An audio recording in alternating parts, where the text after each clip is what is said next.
Okay, let's unpack this. We're diving into a piece of digital legislation that, on the surface, aims to protect the most vulnerable. It does. But which critics, I mean everyone from technologists to legal experts, are calling one of the most dangerous rights-violating proposals in the history of the EU. We are talking about the EU's chat control proposal. Mm. Officially, it's the Child Sexual Abuse Regulation, or CRR. And this is a really high-stakes deep dive. It impacts the fundamental privacy of 450 million Europeans. Right. And while the goal eradicating CSAM is something everyone agrees on, the proposed methods involve, well, ubiquitous, suspicionless mass surveillance. Which is why privacy experts and even the EU's own legal services have been sounding the alarm so loudly. Exactly. So our mission today is to cut through all the legal complexity, the political spin, and since today is December 9th, 2025, it's a critical date. It is. This is the kickoff of the decisive trilogue negotiations. So we need a clear picture of the recent political compromises from the EU Council,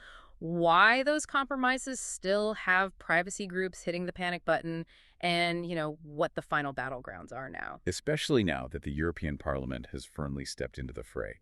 It really is a critical juncture. Right. For years, the fight was defined by one big red line: mandatory scanning of end-to-end encrypted messages. And the good news first, right? The pressure seems to have worked on that front. It has. A years-long fight led by digital rights groups was successful. The forced requirement for providers to scan inside truly end-to-end encrypted services, it's off the table. That was a significant win. Okay, so that's the good news. But here's the twist, the bad news. The new proposal from the Council has, just traded a sledgehammer for a scalpel, That's a good way to put it. adopting what critics are calling backdoor methods. Things like voluntary scanning and mandatory ID checks, which they argue will functionally destroy privacy just as effectively. But under a much more palatable name. I mean, the core infrastructure for mass monitoring's still there. It's just been repositioned under a framework of risk mitigation instead of mandatory enforcement. Which is arguably a more insidious way to get to the same outcome. It is. So let's start with that key compromise. The original goal of the CSR, sometimes called Chat Control 2.0, that was to demand mandatory scanning right across the board. Yes, explicitly requiring platforms like Signal and WhatsApp to break their core promise of secure encryption. And that faced enormous headwinds. A huge amount of resistance. We saw massive public opposition, but I think more importantly, strong pushback from several key member states: Germany, the Netherlands, Poland, Italy, Czechia, Estonia. Germany was a big player in this, weren't they? A major one, yeah. They were instrumental in blocking the mandatory scanning requirements that were being pushed by countries like Denmark earlier in the process. And that led to the revised council position on November 26th. Mandatory scanning is out. The text even has strong language saying encryption can't be weakened. So if the law says encryption is protected, how is this still a surveillance mechanism? What is this voluntary loophole? Well, it's not just a loophole. It's more like a structural mandate that's just disguised as a choice. The new text allows for the voluntary detection of illegal content on non-encrypted messages. Okay. But here's the rub. Service providers are simultaneously obligated to take all reasonable mitigation measures to reduce risks on their platforms. So if a platform, email, chat, whatever, is deemed high risk, the easiest way for them to prove they've mitigated that risk is to just adopt the scanning tech. Exactly. It moves the entire conversation from mandatory enforcement to mandatory risk management.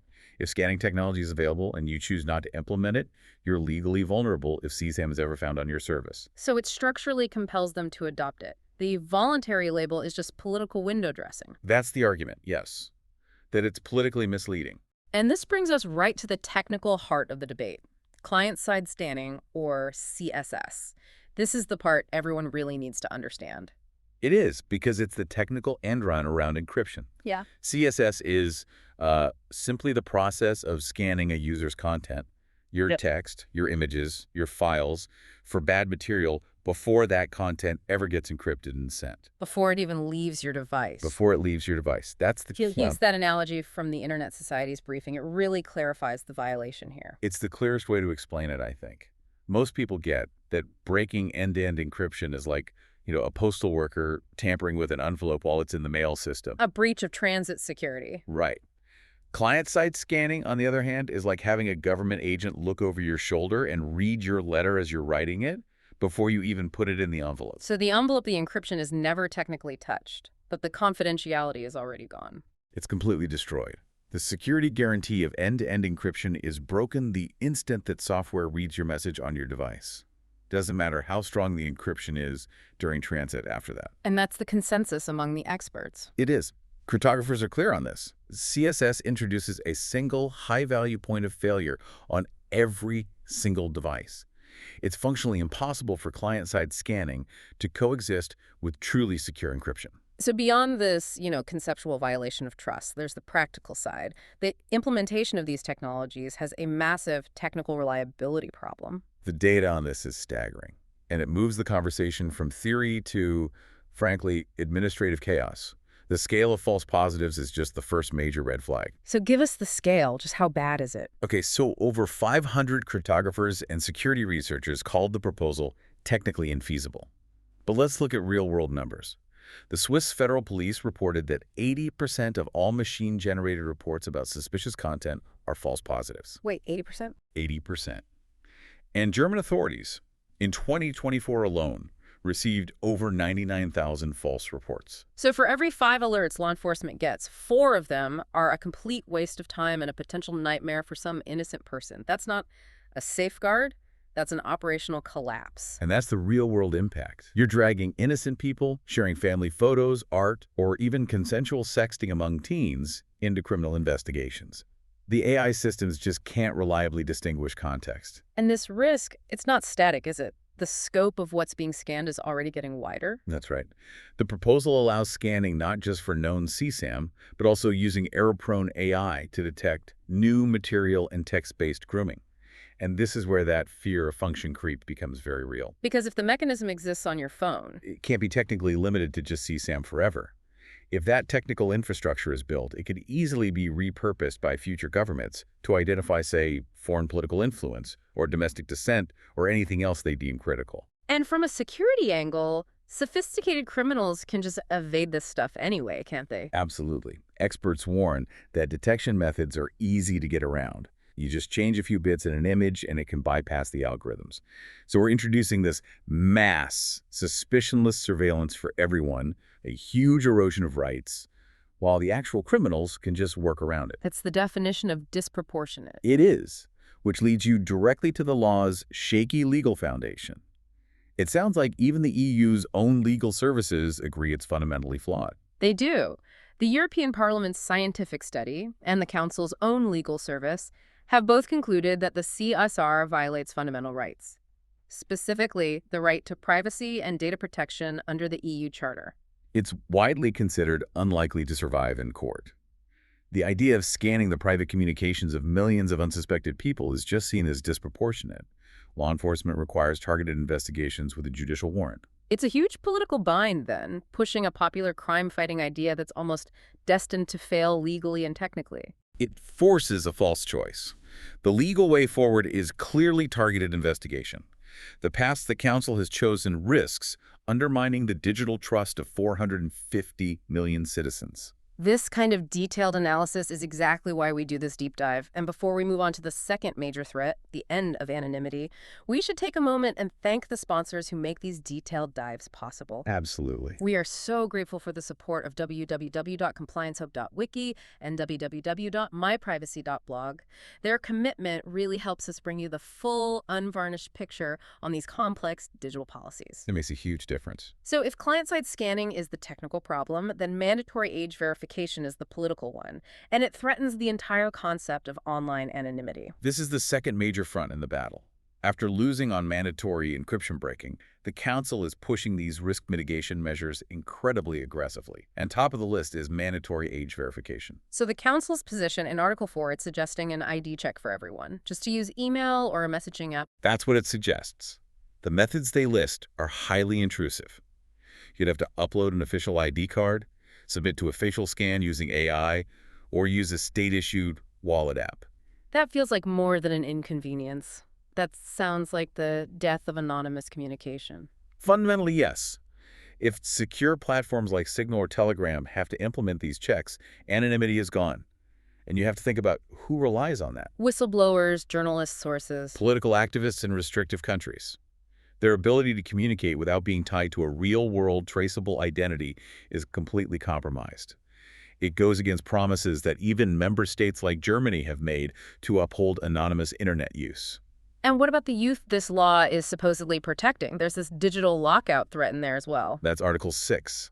It proposes prohibiting users under 17 from using any app with communication functions if it poses a significant risk of grooming. But that's almost every app, right? Yeah. From WhatsApp to online games. It is. Critics worry this amounts to a de facto app ban for teenagers. It would exclude them from huge parts of digital social life. And this would also hit smaller open source alternatives that champion privacy. It would threaten that whole ecosystem. Decentralized projects like the F-Droid App Store, they can't implement these huge, centralized age verification systems. Yeah. This regulatory burden could drive them out of existence and push everyone toward the big tech giants. The very same giants who are most likely to adopt the voluntary scanning. It's a vicious cycle. It just exacerbates market concentration while it erodes rights. Which brings us to today, December 9th, 2025, the start of the trilogues, where the final law gets hammered out. This is a direct political collision, isn't it? It's the moment the three key EU institutions, the Council, the Parliament, and the Commission, have to find common ground. And the Parliament is entering this negotiation with what's called a strong mandate. Meaning they have a lot of support. A rare amount of unity, actually. Support across almost all the major political groups. So we have two very different worldviews clashing in that room. We do. On one side, you have the EU governments, the Council, pushing their framework of voluntary mass scanning and mandatory ID checks. Their priority is maximizing monitoring. And on the other side, the Parliament, which is championing a model of targeted surveillance. Exactly. The Parliament's position is that any monitoring should only happen with reasonable suspicion against specific people, and, this is critical, only with a prior judicial warrant. They strongly reject mass scanning and mandatory age checks. And then there was a surprise intervention last week on December 4th. That shifted the balance, didn't it? A huge surprise. The new EU Commissioner for Home Affairs, Magnus Brunner. He publicly stated his preference for the Parliament's position. Over the Council's text. Over the Council's text. That's a very unusual and powerful move for the Commission, which usually tries to be a neutral broker. It gives massive political backing to the Parliament's targeted approach. And he also offered a way to relieve some of the time pressure. Yes, he offered to extend the current interim regulation, which is set to expire in April 2026.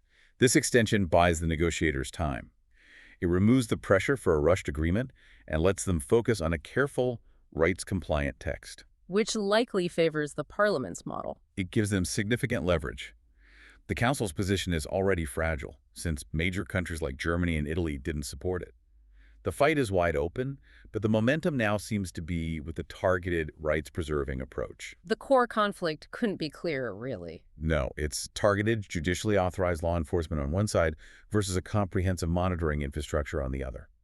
So this deep dive really shows the fight to preserve digital secrecy is far from over. The EU is at a major digital crossroads. The choice is profound. It's between investing in targeted, effective, rights-compliant investigations or building a digital infrastructure designed for suspicion and monitoring that just fundamentally undermines trust and anonymity for 450 million citizens. So here's the final thought. If the Parliament's path is rejected, and lawmakers do succeed in implementing generalized scanning and mandatory age verification, if they build this infrastructure, what's next?